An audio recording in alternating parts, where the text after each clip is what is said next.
She then asked Jiang Yinyan, "Did you take care of me?" Jiang Yinyan gave Yunyan a look that plainly said, "Isn't that obvious?" All right, Yunyan got it. She didn't ask further. With Jiang Yinyan in the ward, many topics seemed difficult to broach. Yuan Zhou, however, dared to speak. "I've asked the doctor. You'll probably be discharged tomorrow. After you're discharged, why don't you stay at my place first, where you could stay with Minmin?" Yunyan was startled and instinctively glanced at Jiang Yinyan. Jiang Yinyan didn't even lift his head, continuing to casually flip through the magazine. It was impossible that he hadn't heard. Yuan Zhou was speaking at a normal volume, clearly intending for Jiang Yinyan to hear. "Why would I stay at your place? If you live alone, you'll just eat whatever you want. Now that you've been hospitalized, you can't gorge yourself for at least 3 months, Yuan Zhou said. Yunyan felt as if she'd been struck by lightning. 3 months? Even stricter than Jiang Yinyan. Staying with Minmin is also fine. We can have a housekeeper-manager diet. Qiao Min quietly chimed in. "Yes, stay at my place. It's close to the company, and you know my housekeeper. She's very particular about cooking." Yunyan quickly said, "No need. I'm really not that delicate. I'm not used to staying at anyone else's house. It's better to stay in my own home." Seeing Yuan Zhou about to speak again, she hastily added, "And don't send a housekeeper either. You know me, I like quiet. I'd be uncomfortable with someone else living in my house long term." Yuan Zhou frowned slightly. "Why are you treating me like a stranger?" "I wouldn't treat anyone like a stranger, let alone you. Look how sensitive you are," Yunyan said with a faint smile. "I'm not a child anymore, and I'm your older sister. Do I still need you to worry about me?" If these words hadn't been spoken in front of Jiang Yinyan, Yuan Zhou wouldn't have thought much of it, but at this moment, hearing them made him very uncomfortable. After another brief exchange, Yuan Zhou finally spoke to Jiang Yinyan. "Young Master Yin, thank you for this time." Though his words were thankful, his tone carried a clear distance. It was a distance born of a desire to draw a clear line between Jiang Yinyan and Yunyan, taking her with him. Xiao Min secretly broke into a cold sweat. Yunyan's heart was also pounding nervously. Jiang Yinyan still didn't lift his head, but his tone was indifferent. "No need for thanks. Your sister is with me now, and I will naturally take responsibility for her health." When facing Yuan Zhou, Jiang Yinyan showed no intention of hiding anything. Yunyan's heart skipped a beat. Yuan Zhou's face fell, his brows furrowed tightly. He stared at Jiang Yinyan for a long while before saying, "You say she's with you. What status can you give her to be with you?" "Zhou," Yunyan interjected promptly, stopping him. Asking that was too sensitive. Was she going to let Jiang Yinyan expose their rather unsavory relationship? Xiaomin also stood up and gently tugged Yuan Zhou's sleeve. Yunyan said, "Zhou, Minmin, I'm fine here. You two should go take care of your business." Hearing this, Xiaomin also said to Yuan Zhou, "That's right, don't we still have other things to do?" However, Yuan Zhou had no intention of leaving, his eyes fixed on Jiang Yinyan, seemingly stubbornly awaiting his reply. Jiang Yinyan made a move. He put the magazine aside and stood up, walking over to Yuan Zhou. His sharp, deep gaze first fell on Yunyan. Seeing her face turn pale, he then shifted his gaze to Yuan Zhou's face. "The fact that your sister is with me is already established. As for status, whatever she wants, I can give it to her." Yunyan was slightly stunned and instinctively looked up at Jiang Yinyan. Xiao Min was also taken aback. Yuan Zhou, however, laughed upon hearing these words, his eyes full of sarcasm. "Can afford to give? Young Master Yin, you speak so casually. Do you dare to publicize your relationship?" Jiang Yinyan smiled faintly, his gaze falling back on Yunyan's face as he asked her instead, "Do you want to?" Yunyan blurted out instinctively, "No." "Publicize what?" "Publicize that she, a fallen daughter of the Yu family, had now become young Master Yin of the capital's bed warmer, that she could only live off his pity." Jiang Yinyan's eyes deepened subtly, and the curve of his lips tightened slightly. But all the changes were so minute that they were imperceptible. Undercurrents also surged fiercely in Yuan Zhou's eyes. Jiang Yinyan glanced at him. "Let's talk outside." "All right." Yuan Zhou showed no fear. After the two men left, Yunyan grabbed Xiao Min's hand, and Xiao Min realized then that her hand was ice cold. She reassured her, it should be fine. Jiang Yinyan wouldn't do anything to him in public. Yunyan's heart was in turmoil. But what Jiang Yinyan just said was very strange, Xiao Min whispered. "What did he mean, status he can afford to give?" "You and him. My relationship with him is just like that. You know it well," Yunyan said, her eyes showing loneliness. As she leaned back against the headboard, her body felt weak. Being startled by the two of them had left her feeling utterly drained. "What do you think he means by status? Girlfriend? Lover? Perhaps in his opinion, I am his woman, and that is the so-called status. But once it's made public, what do you think the outside world will think of me?" Xiao Min thought for a moment and then voiced her hesitation. But I think. Yun Yan looked up at her. Xiao Min pursed her lips. How do you think Yuan Zhou and I knew you were hospitalized? Yun Yan was taken aback. Jiang Yinyan? Xiao Min nodded. It was in the middle of the night, I think. Jiang Yinyan called me and asked in detail about what you ate, which vegetables, which meats, how much spicy hot pot, and so on. Yun Yan, huh? You had a fever in the middle of last night, right? Xiao Min asked. Yun Yan nodded. Exactly. He needed to know exactly what you ate to determine if it was just a simple fever or an allergic reaction to food. Xiao Min sighed softly. Yun Yan raised an eyebrow. Food allergy? Don't be ridiculous. I'm not allergic to anything. However, Xiao Min looked at Yun Yan as if she were a monster, her expression utterly shocked. Yun Yan was completely baffled. Big sister, you don't mean you didn't know you're allergic to Crown Daisy, do you? Xiao Min asked in surprise. Yun Yan's face was speechless. Min, we've known each other for so many years. Have you ever seen me get an allergic reaction from eating Crown Daisy? It's not like I've never eaten it before. You're allergic to Crown Daisy when you eat it with hot pot. Stir-fried. It's fine. Xiao Min was even more bewildered. That's why Zhou and I never order Crown Daisy whenever we have hot pot. You. She stared at Yun Yan with a suspicious look. You don't mean you don't know your own condition, do you? Yun Yan froze. Then she began to recall carefully. Actually, she didn't particularly like eating Crown Daisy. She couldn't stand its taste, so she rarely ate it normally. But in the past, she had indeed eaten Crown Daisy during hot pot meals. Once when she was out with classmates, and someone else ordered it. After eating it, her stomach started to feel unwell. That time, she was also hospitalized, and she thought then that she had simply overindulged and upset her stomach. After that, she never ordered Crown Daisy specifically. Until now, whenever she had hot pot with Xiao Min or Yuan Zhou, neither of them ever ordered it. So you mean everyone knows but me? Xiao Min looked at her with pity and nodded. Including Jiang Yinyan? He knows too, Yun Yan said incredulously. He called and asked directly. So he definitely knows about it, Xiao Min said. Yun Yan was speechless. Everyone around her knew about her condition, but she didn't. How was that fair? So I think he seems to care about you quite a bit. Xiao Min stated the conclusion she hadn't voiced earlier. Yun Yan was silent, but her heart was turbulent. Do you think it's possible that he? Xiao Min knew their situation, so her attitude was hesitant when drawing a conclusion. After all, Jiang Yinyan was a deep-minded person.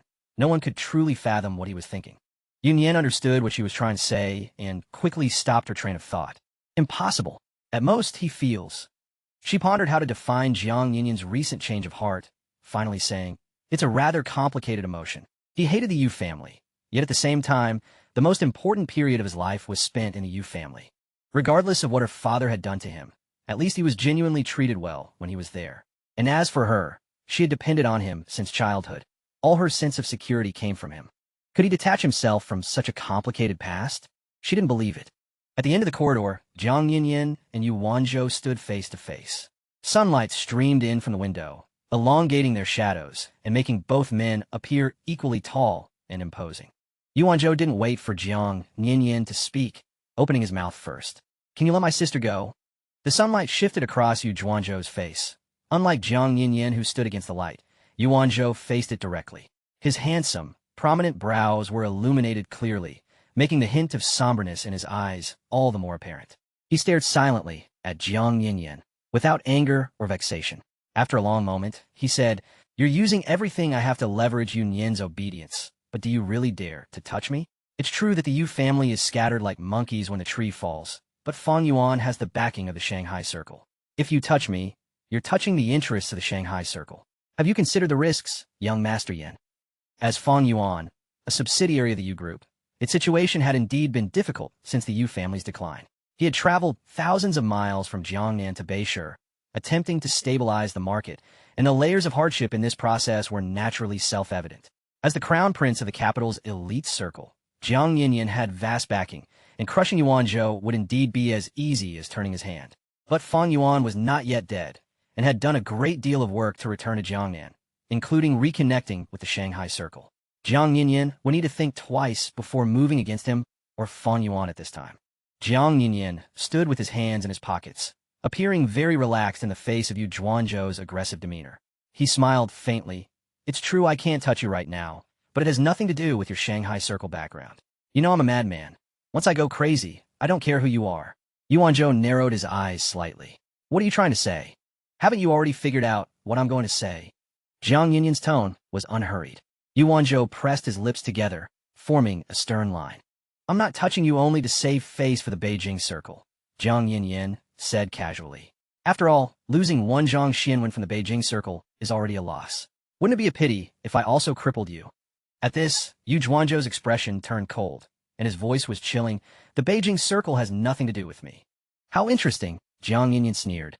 So many people are desperate to claw their way into the Beijing Circle, and here you are, avoiding it like the plague. Yu Zhuanzhou's gaze was cool. How long do you think you can stay in the Yu family? Jiang Yinyan's tone grew heavy and cold.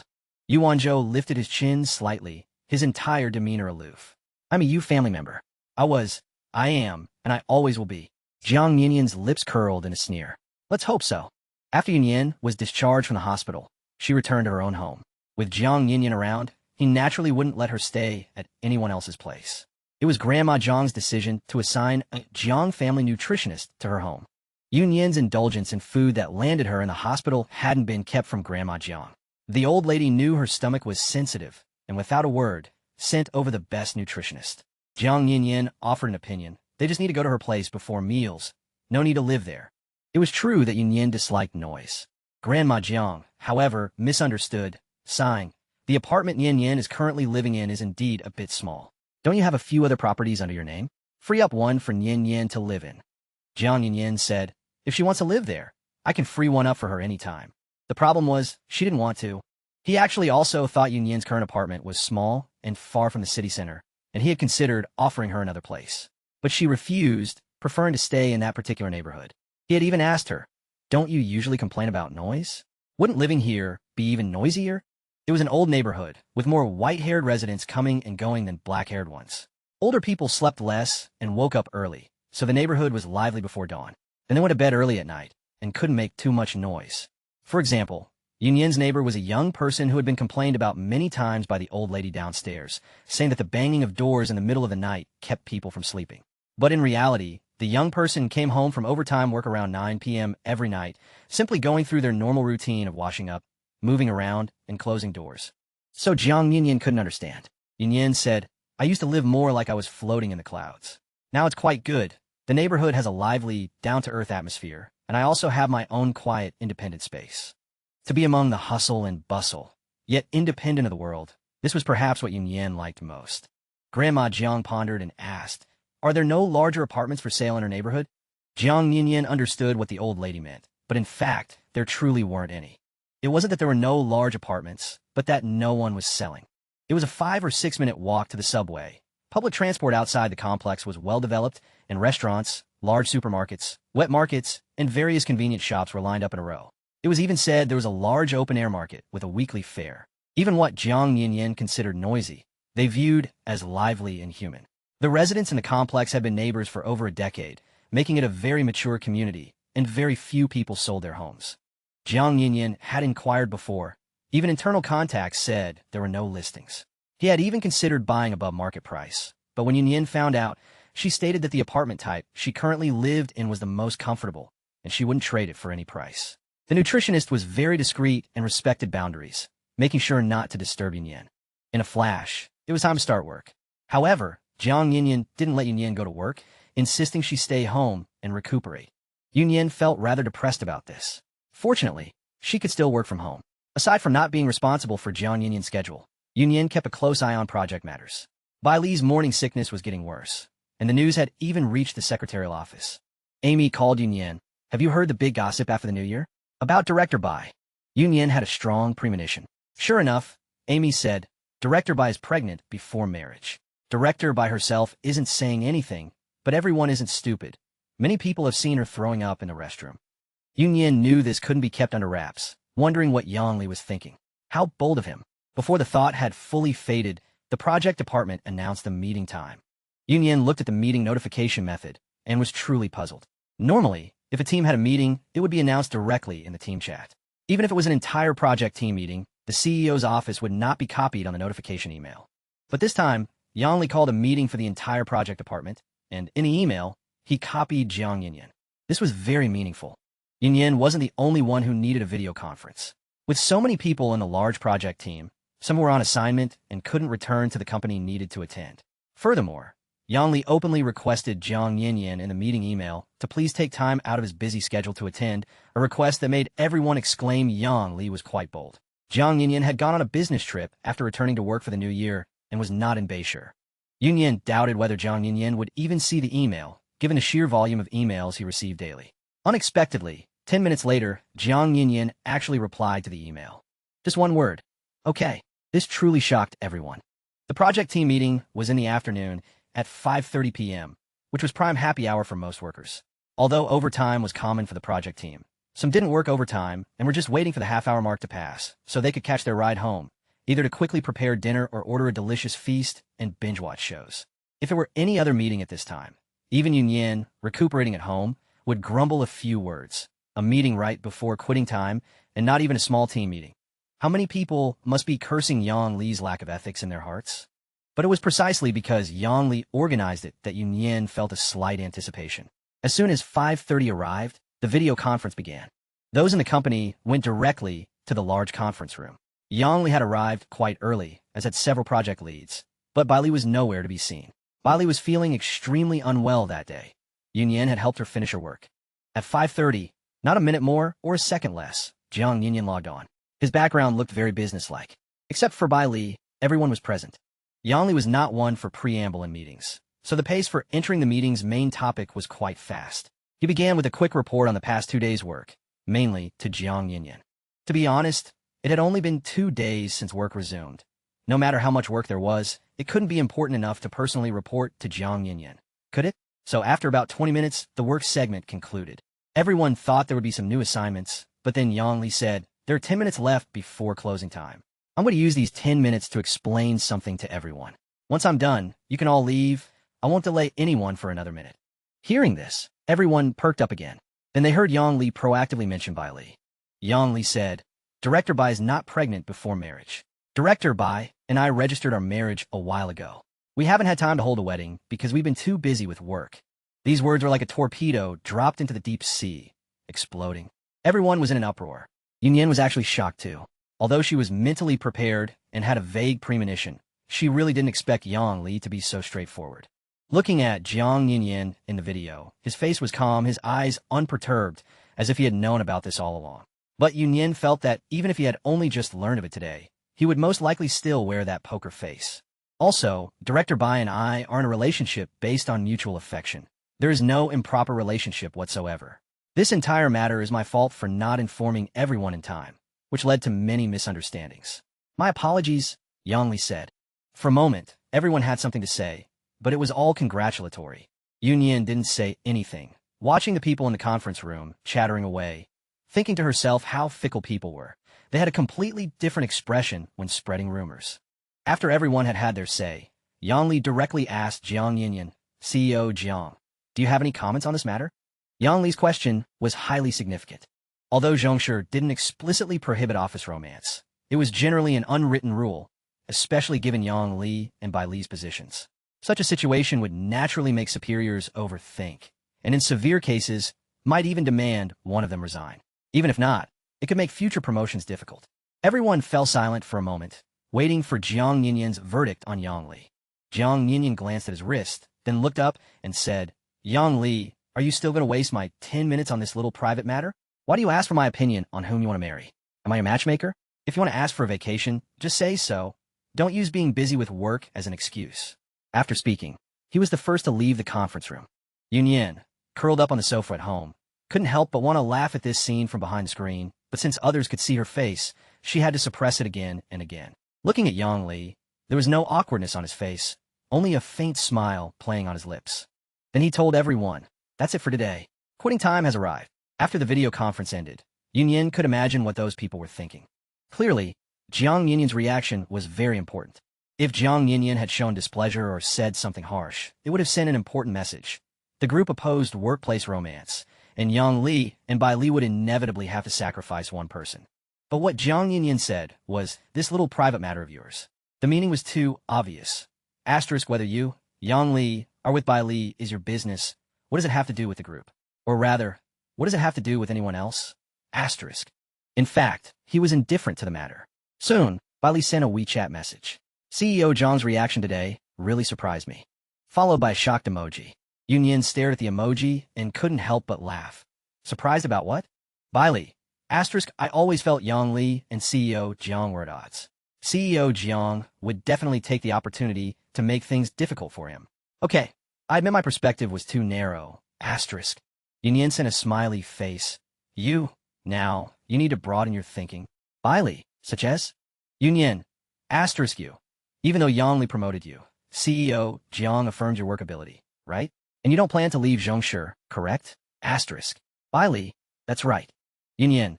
Exactly. So why don't you think this is CEO Jiang's tactic to keep Yang Li through you? That one sentence enlightened Bailey. She sent a woo Zoe Xiao, covering mouth laugh. Emoji. You really flatter me. Yun Yin. Asterisk your Yang Li, from now on, will definitely work himself to death for CEO Jiang. There's no helping it. You're his soft spot. Asterisk. It was a joke, but after typing the word soft spot, her heart felt a pang. Bailey replied, Actually, I've always felt Yang Li wanted to stay at Zhongshe for a long time. He just wanted CEO Jiang to give him away to save face. Yun Yin. Asterisk, they say good things come in pairs. Before the new year, Yang Li went on a business trip with CEO Jiang. Asterisk. She left the rest unsaid. If there wasn't a plan to promote him, Jiang Yin wouldn't have taken him on a business trip. Those who understood, especially the always clever Bailey. Bailey sent a goofy smile emoji, then added, You absolutely must come to the wedding. Yun Yin, of course I will. Bailey, be a bridesmaid. Yun Yin. She chatted sporadically with Bailey until dusk. The nutritionist arrived and, after entering the kitchen, barely made any noise, trying not to disturb Yun Yin. When her phone rang again, the nutritionist was boiling soup. Fortunately, Grandma Jiang hadn't sent a housekeeper. The nutritionist also served as the cook. Yun Yin thought it was Jiang Yin calling. She picked up her phone and saw it was an unknown number. Just as she was about to hang up, her finger paused. She stared at the unknown number, a premonition subtly rising in her heart. This number, it seemed like the one from New Year's Eve. It rang for a little too long, then the caller hung up. Yun Yin secretly breathed a sigh of relief. Just as she was about to unlock the screen, her phone suddenly rang again. It was the same number. Her finger trembled, and she accidentally pressed answer. Yun Yin's breath hitched. The voice on the other end of the phone was deep and steady. Yun Yin. The voice traveled through her ear and landed directly in her heart. So familiar, yet so strange. After a moment, she spoke. Yes. I'm Zhan Chuan. Yun Yin's heart raced, a frantic pounding as if it would leap into her throat. She clenched her fingers tightly, suppressing her ragged breathing. Oh, hello. Zhan Chuan was silent for a moment, then spoke in a low voice again. Did I disturb you that New Year's Eve? I'm very sorry. I've been away on business these past few days and just returned to Beishur. It sounded like he was explaining why he hadn't called until today after that initial phone call. Yun Yin's mouth opened and closed. After a long pause, she managed, being busy is good. Is it convenient to meet? Zhan Chuan was direct. Yun Yin shivered. Now. This meeting was not what Yun Yin wanted. She feared it would destroy the beauty she held in her heart. Zhan Chuan had once shone brightly in her eyes, such an excellent man, whose every gesture exuded a captivating charm. Though he was quiet, his eyes were gentle, like a touch of spring on a winter branch, seemingly gathering all the world's beauty. Yet Yun Yin also understood that the past beauty and halo were mostly her own projections. Would the current Zhan Chuan still be the same as before? That's why she hadn't wanted to inquire about Zhan Chuan all these years. She cherished that beauty preserved in her heart, not wanting it to be ground in a pallor by reality. But there was another important reason she truly didn't want to see Zhan Chuan. Yun Yin was more in avoidance. The next day, Yun Yin took a taxi to the club designated by Zhan Chuan. The night before, Yun Yin had clearly expressed her refusal on the phone, very tactfully informing him that she didn't have much time and had a lot of work. Zhan Chuan patiently listened to her excuses on the other end of the line, then softly said, You live in Waiyuan, right? I'll pick you up tomorrow. What was that feeling? Yun Yin was desperately trying to find excuses to break free, while Zhan Chuan resolved the matter with effortless ease. Zhan Chuan's attitude wasn't aggressive, nor were his words harsh, but it was a gentle demeanor carrying an unyielding assertiveness that brooked no refusal. Yun Yin knew this meeting was unavoidable. She sighed inwardly and could only agree. On the phone, Zhan Chuan had first asked her, Is dinner convenient? Let's meet at noon. Evenings always made one's mind waver.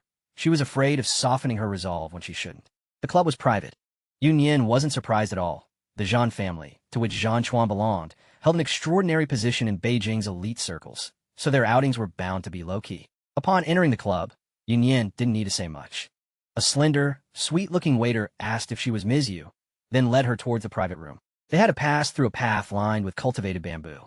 Golden carp glided in the water below her feet, unafraid even when people walked by, still proud. The gurgle of water and the lingering notes of a guqin made the club even quieter. Yunyan heard her heart pounding fiercely in her chest, thumping. Every step forward intensified her nervousness, until the waiter stopped in front of one of the private rooms and said to Yunyan, "A gentleman inside has already arrived. Please come in." After the waiter left, Yunyan took a deep breath. After quickly adjusting her emotions, she raised her hand and knocked on the door. A man's deep voice from inside said, "Enter." As Yunyan lowered her hand, she actually felt her fingers trembling, even having the impulse to turn and leave. She pushed the door open, but unexpectedly, her vision darkened. It was the man who had actively opened the door for her. One inside the door, one outside. This was how they met in that moment. Yunyan instinctively looked up. The first thing she saw was the man's deep eyes, vast and mysterious, seemingly bottomless, yet imbued with an inherent solemnity. Zhan Chuan. It was like the face in her memory, peerlessly handsome, yet also unlike. He was a little thinner than many years ago, making his cheeks appear more sharply angled. His long eyebrows were sharp, his nose bridge-high, his lips thin. Handsome, yes, but the overly sharp contours of his features made him appear cold and severe, discouraging any familiarity. He wasn't wearing a uniform, but a black shirt paired with black dress pants. His broad shoulders and narrow waist made for an excellent physique. Even though she couldn't see through the shirt, Yunyan could sense the solidity of his muscles and bones. "You're here, come in." Zhan Chuan's voice, even when soft, carried a hint of coolness. Perhaps it was related to his work. He possessed more masculine charm than in his student days, not showy but very reserved. His age coupled with his experience was enough to make him the ideal man in many women's hearts. But somehow, the pure and lofty image she held in her heart was gradually melting away. Not that the past beauty had completely vanished, but it seemed that the moment their eyes met, the sense of familiarity abruptly disappeared. The man before her now gave her more of an oppressive sense of authority. The private room wasn't large, but it was just right for two people to meet and chat. It showed that Zhan Chuan was very adept at understanding other psychology. They sat facing each other. The table was already set with exquisite small dishes and pastries.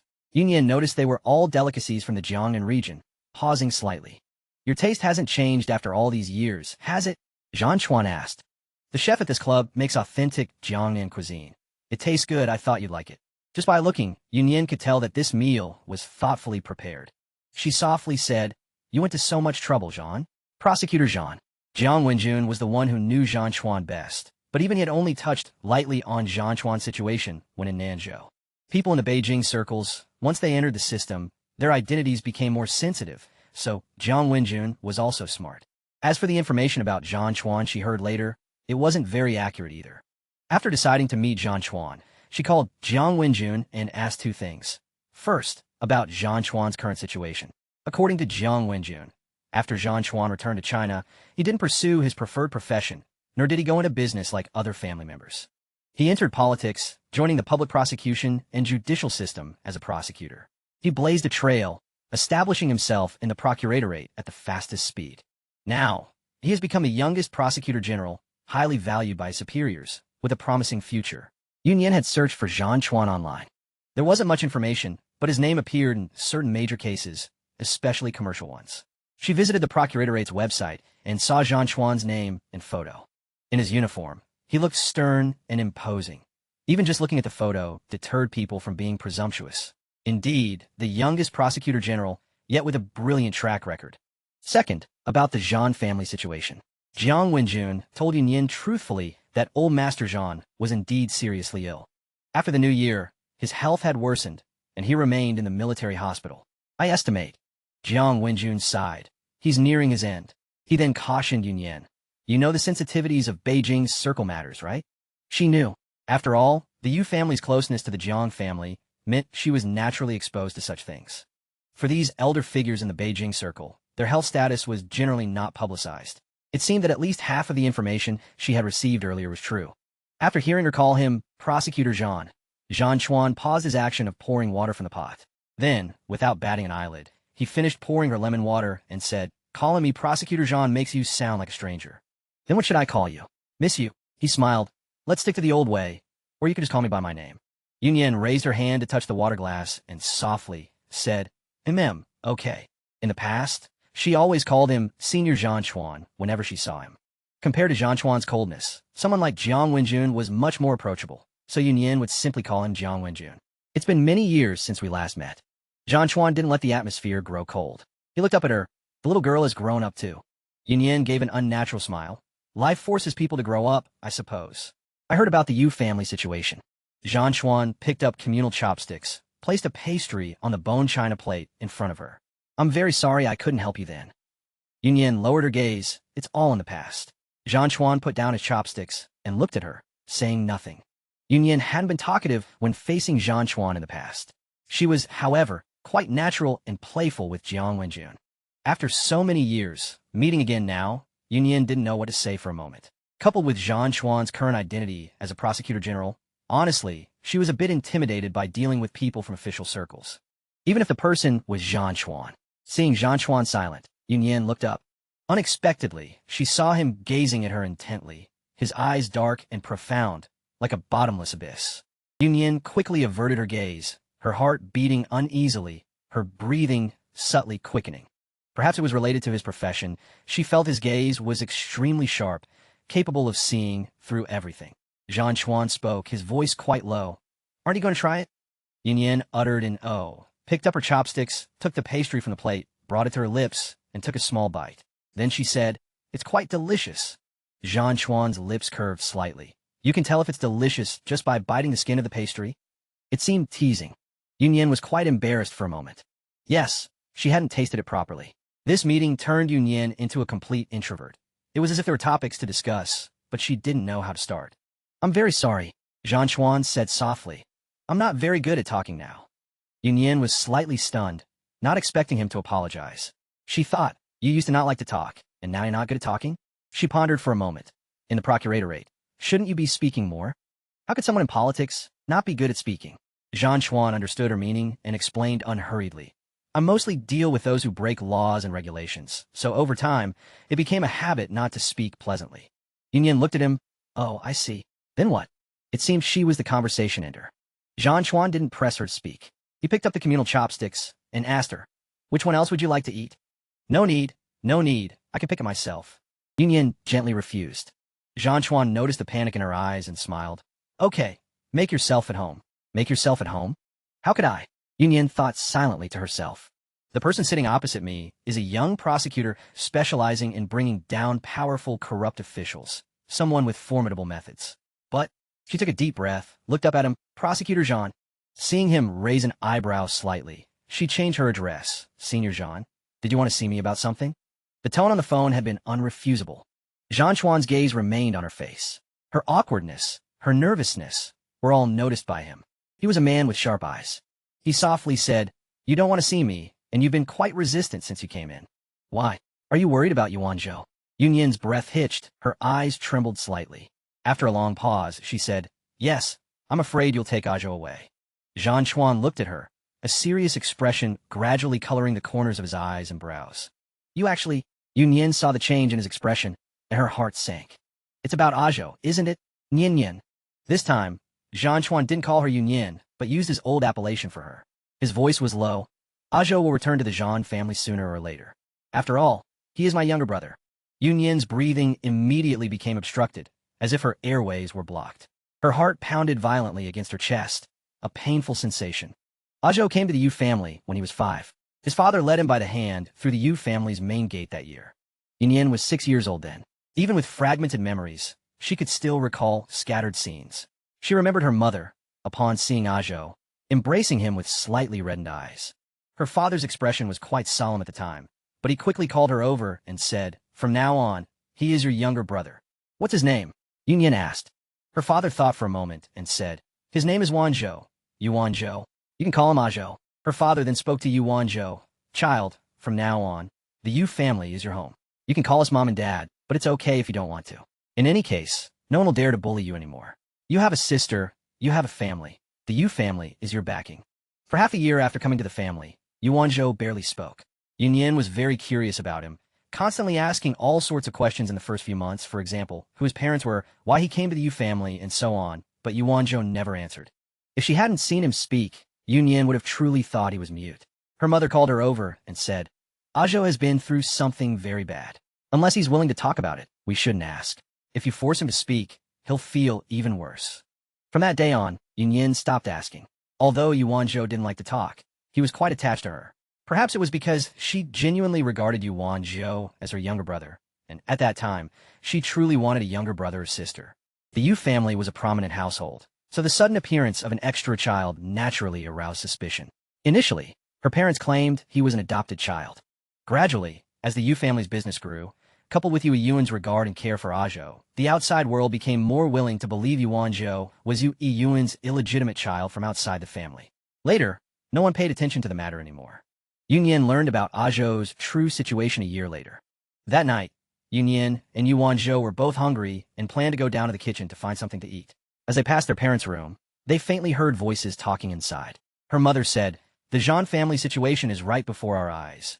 We absolutely cannot return Ajo." Her father replied, "Don't worry, Ajo is our child. I won't give him back to the Zhang family. Besides, the Zhang family's old master has a fiery temper, and Ajo wasn't born to the legitimate wife, so returning to the Zhang family would only lead to ill treatment. How could it be as good as staying in our Yu family?" Her mother sighed. "From now on, let Ajo completely sever ties with the Zhang family. Since the Zhang family doesn't acknowledge him, such relatives are better off without." Her father said, "I think so too. We'll raise Ajo well. Your health isn't good to begin with, and now having another son is also a good thing." At the time, Yunyin was completely bewildered by what she heard, but Yu Zhuanzhou's face was very grim, his young face filled with sadness. The next day, Ajo voluntarily called out to them. He called her parents Dad and Mom. It wasn't until Yunyin was older that she roughly understood Ajo's background and knew who the Zhan family, her parents spoke of, was. The Zhan family of North China, part of the Beijing elite circle. Ajo's biological father was the second son of the Zhan family and had a legitimate wife. Their marriage was an alliance. Later, his biological father fell in love with another woman and eloped, giving birth to Yuanzhou. Subsequently, his biological parents passed away due to an accident. It was said that before their rescue, they entrusted their child to Yunyin's father, which is why Ajo was brought back to the Yu family. In other words, Ajo was the Zhan family's illegitimate son, a status that was indeed unsavory. That's why, even with the Zhan family's old master's longing, he never brought Ajo back to the Zhan family. The Zhan family's old master was also ruthless, and Ajo's biological father was equally unyielding. From the day he eloped, he completely severed ties with the Zhan family. The old master only learned of the child's existence after the couple's death. For years, the father and son had cleanly cut ties. Yunyin once tentatively asked Yuanzhou how much he remembered from his childhood. At that time, Yuanzhou was quite grown up. The person who always liked to tell her everything and never hid his thoughts from her straightened his face and said, "I don't remember anything from my childhood." Yuanzhou had never lost his temper with her before. That was the first time she had seen his expression change. Perhaps sensing this, Yuanzhou softened his tone, but his attitude was still quite serious. "Mom and Dad said I am a child of the Yu family. This will never change, no matter what, so don't ask me this question again. I don't remember, and I don't want to remember." Yunyin understood perfectly. Ajo had an emotional knot, and it was no small knot. That's why he was unwilling to face it, preferring to escape. Someone who has truly let go wouldn't have this attitude, not even wanting to mention it. But from that time on, Yunyin truly never brought it up again. She didn't bring it up because she also had a selfish motive. Although she had never interacted with anyone from the Zhan family, from her parents' conversations, she subconsciously felt that the Zhan family members were cold and heartless. Such relatives were better off without. Moreover, she truly didn't want Yuanzhou to acknowledge his ancestors and return to his clan. If that happened, she would lose a brother. For so many years, from childhood to adulthood, she had long regarded Yuanzhou as her own brother. No one was going to take her brother away. It was after knowing Zhan Chuan for a considerable time that she learned he was from the Zhan family of Beishur, North City, and that Zhan Chuan was Yu Zhuanzhou's paternal half-brother. While studying abroad, no one cared about anyone's status. Those who could get along were limited to those who connected, had common interests, and shared similar values. She learned that Zhan Chuan was from the Zhan family of the Beijing elite circle in Beishur because of Jiang Wenjun, who mentioned it casually during a conversation. Yunyin was quite surprised at the time. Jiang Wenjun was even more surprised by her reaction and asked, "His surname is Zhan. Didn't you know before? That's such an uncommon surname." Uncommon? At the time, Yunyin thought there were many people with the surname Zhan, and she really hadn't thought of connecting the dots. But Zhan Chuan had never mentioned Yuanzhou in front of her, and he never even mentioned his family matters, so Yun Yin thought he probably didn't know the truth. Now that he'd approached her, directly bringing up Yu Zhuanzhou's matter, it was clear he knew all the past circumstances. Across from her, Zhang Chuan observed all of Yun Yin's reactions. He watched Yun Yin's face turn pale. After a long silence, he sighed softly. So you didn't want to meet me. Ultimately, you don't want Wanzhou to return to the Zhan family. He raised his hand, refilled her water, and added, but Yin Yin, you must understand, he is a member of the Zhan family. Acknowledging his ancestors and returning to his clan is unavoidable. Yin Yin felt sorrow arise from her heart. This sorrow was for Yu Wanzhou. She felt deeply for him. She looked at Zhang Chuan, her gaze heavy, and asked, what's the point? Azhou grew up in the Yu family. The Zhan family never thought of acknowledging him. Why now? Zhang Chuan looked at her, his deep pupils contracting slightly, as if with pity. He said, I know you have resentment towards the Zhan family. I don't have any resentment. Yun Yin interrupted him. Though impolite, she didn't want him to put such a label on her. Even if there were resentment, it shouldn't be mine, but Azhou's. But in reality, Azhou doesn't have any. His idea is simple. He has nothing to do with the Zhan family and doesn't want to get involved in their affairs, so he feels no resentment or hatred. Zhang Chuan's attitude remained gentle, his voice very low. Are you certain of his thoughts? Yun Yin choked up for a moment, but quickly replied, yes, because he's my brother, and I know him best. Zhang Chuan didn't speak. His fingers rested on the empty wine glass, turning it gently, his brows furrowed in thought. After a long while, he finally spoke. I only heard Grandpa mention this later, but actually I had heard people speak a few times about Father and Zhuanzhou's birth mother at home before. Back then, before his death, Father entrusted his child to their care, and he pressed a bloodied handprint with all his might, probably hoping Wanzhou would sever ties with the Zhan family. Over the years, every time Grandpa mentioned this, he was also sad, but in the end, he respected Father's principles and didn't disturb Wanzhou. Yun Yin looked up at him, her lips pressed slightly, her expression grim. But I imagine you've also heard, otherwise you wouldn't be so resistant to meeting me. Zhang Chuan was an intelligent man. Besides their meticulous thinking in their line of work, their eyes were also sharp, so he thoroughly analyzed Yun Yin's thoughts. Grandpa is seriously ill and has repeatedly expressed his wish to acknowledge Wanzhou. Before the new year, he was even hospitalized because of this matter, getting very upset. I don't want him to leave with regrets. At this point, Zhang Chuan softly added, he truly doesn't have much time left. Yun Yin took a deep breath. If it were any other matter, she would have felt compassion. After all, it was the wish of a dying old man. But because it involved Yu Wanzhou, she firmly suppressed that compassion. To you, he's a kind, loving grandfather who gave you all his love. But what about to Wanzhou? Yun Yin asked. He hasn't even met him, nor has he enjoyed a single day of a grandfather's affection. By what right do you demand this of Azhou? Yin Yin, just because his biological father's surname is Zhan, just because the other party is his grandfather, you're going to emotionally blackmail him? Zhang Chuan saw the agitation and indignation in her eyes. He remained silent for a long time, then said, at least you should let Wanzhou know about this. As for what choice he makes, that's his business, isn't it? Huh. Yun Yin smiled, a hint of sarcasm in her tone. If that's the case, then why did you want to see me? Why don't you just go directly to Azhou? Zhang Chuan froze for a moment.